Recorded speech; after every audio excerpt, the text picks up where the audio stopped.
ನಮಸ್ಕಾರ ವೀಕ್ಷಕರೇ, ಮಾಧ್ಯಮ ಒನ್ ಚಾನೆಲ್ಗೆ ಸ್ವಾಗತ. ನಾನು ಚೈತ್ರ.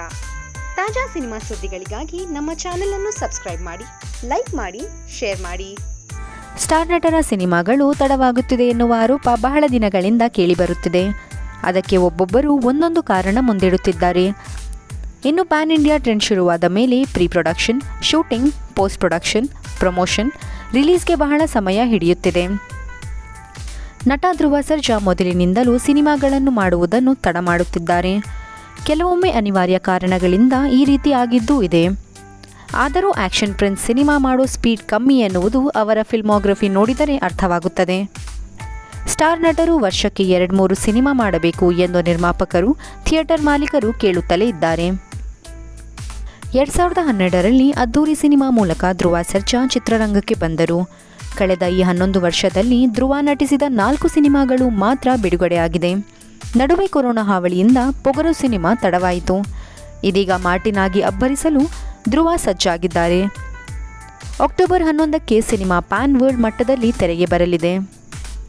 ಈಗಾಗಲೇ ಮಾರ್ಟಿನ್ ಟ್ರೇಲರ್ ನೋಡಿ ಅಭಿಮಾನಿಗಳು ಥ್ರಿಲ್ ಆಗಿದ್ದಾರೆ. ಶೀಘ್ರದಲ್ಲೇ ಟ್ರೇಲರ್ ಯೂಟ್ಯೂಬ್ಗೆ ಅಪ್ಲೋಡ್ ಆಗಲಿದೆ. ಸದ್ಯ ಟ್ರೇಲರ್ ನೋಡಿದವರು ಮೆಚ್ಚಿಕೊಂಡಿದ್ದಾರೆ. ಇನ್ನು ಧ್ರುವ ಸರ್ಜಾ ಕೂಡ ಸಾಕಷ್ಟು ಸಂದರ್ಶನಗಳಲ್ಲಿ ಭಾಗಿಯಾಗಿ ಸಿನಿಮಾ ಬಗ್ಗೆ ಮಾತನಾಡುತ್ತಿದ್ದಾರೆ. ಸಾಕಷ್ಟು ಸಂಗತಿಗಳನ್ನು ಹಂಚಿಕೊಳ್ಳುತ್ತಿದ್ದಾರೆ. ಮಾರ್ಟಿನ್ ಬಗ್ಗೆ ಎಷ್ಟು ಭರವಸೆಯಿಂದ ಇದ್ದಾರೆ ಎನ್ನುವುದನ್ನು ಹೇಳುತ್ತಿದ್ದಾರೆ. ಸಿನಿಮಾ ಯಾಕೆ ತಡವಾಯಿತು ಎನ್ನುವ ಬಗ್ಗೆಯೂ ಮಾತನಾಡಿದ್ದಾರೆ.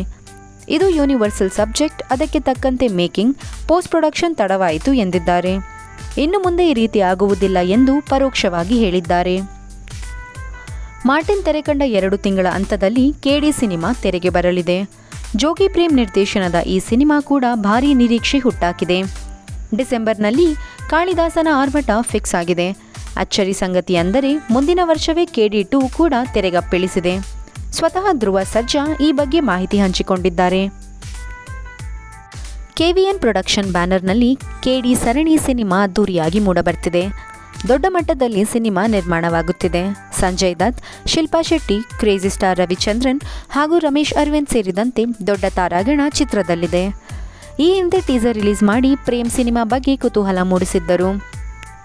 ಹೆಚ್ಚು ಕಮ್ಮಿ 1 ವರ್ಷದ ಅಂತರದಲ್ಲಿ ಮಾರ್ಟಿನ್, ಕೆಡಿ 1 ಹಾಗೂ ಕೆಡಿ 2 ಸಿನಿಮಾಗಳು ಬಿಡುಗಡೆಯಾಗಲಿದೆ. ಧ್ರುವ ಸರ್ಜಾ ಸಿನಿಮಾ ಮಾಡುವ ಸ್ಪೀಡ್ ಕಮ್ಮಿ ಎನ್ನುವ ಆರೋಪವನ್ನು ಮರೆಸಿ ಪ್ರೇಕ್ಷಕರನ್ನು ರಂಜಿಸಲು ಸಜ್ಜಾಗುತ್ತಿದ್ದಾರೆ. ಕನ್ನಡದಲ್ಲಿ ಸ್ಟಾರ್ ನಟರ ಸಂಖ್ಯೆ ಕಮ್ಮಿ ಇದೆ. ಹಾಗಾಗಿ ದೊಡ್ಡ ಸಿನಿಮಾಗಳ ಸಂಖ್ಯೆ ಕಮ್ಮಿಯಾಗುತ್ತಿದೆ. ಧ್ರುವ ಸರ್ಜಾ ಕೂಡ ಹೆಚ್ಚು ಸಿನಿಮಾಗಳನ್ನು ಮಾಡಿದರೆ ಚಿತ್ರರಂಗಕ್ಕೆ ಅದು ಸಹಕಾರಿಯಾಗಲಿದೆ. ಈಗಾಗಲೇ ಮಾರ್ಟಿನ್ ಜೊತೆಗೆ ಕೆಡಿ 1 ಸಿನಿಮಾ ಚಿತ್ರೀಕರಣ ಮುಗಿಯುತ್ತಾ ಬಂದಿದೆ. ಮುಂದಿನ ವರ್ಷವೇ ಸೀಕ್ವೆಲ್ ಬರಲಿದೆ. ಹಾಗಾಗಿ ಇನ್ನೊಂದು ವರ್ಷದಲ್ಲಿ ಮತ್ತೊಂದು ಹೊಸ ಸಿನಿಮಾವನ್ನು ಧ್ರುವ ಮುಗಿಸಬಹುದು. ಈ ಲೆಕ್ಕದಲ್ಲಿ 2026ಕ್ಕೆ ಧ್ರುವ ನಟನೆಯ ಮತ್ತೊಂದು ಸಿನಿಮಾ ತೆರೆಗೆ ಬರಲಿದೆ. ಇದಾಗಿತ್ತು ಈ ಕ್ಷಣದ cinema update. Signing off Chaitra. Cinema ಅಪ್ಡೇಟ್ಗಾಗಿ ನಮ್ಮ ಚಾನಲನ್ನು ಸಬ್ಸ್ಕ್ರೈಬ್ ಮಾಡಿ, ಲೈಕ್ ಮಾಡಿ, ಶೇರ್ ಮಾಡಿ.